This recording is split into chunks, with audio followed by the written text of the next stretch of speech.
মাছ একটু হলুদ লবণ মাখিয়ে ম্যারিনেট করলাম।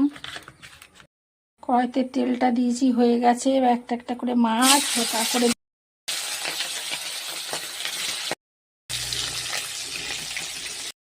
তেলে আস্ত জিরে, তেজপাতা, লঙ্কার গুঁড়ো, ধনের গুঁড়ো, জিরের গুঁড়ো, হলুদ গুঁড়ো তেলের উপর দিয়ে দেবো। ঝোলটা ফুটে গেছে। আমি বেগুনগুলো এরকম দু টুকরো করে কেটে রেখেছি। বেগুন দিলে ঝোলটা স্বাদও হয়। ওপার বাংলার লোকেরা, ফরিদপুরে, তারা এইভাবে এই রান্নাটা করে, ইলিশ মাছের ঝোল। কাঁচা লঙ্কা, বেগুনটা সিদ্ধ হয়ে গেছে। মাছগুলো ঘন হয়ে যাবে।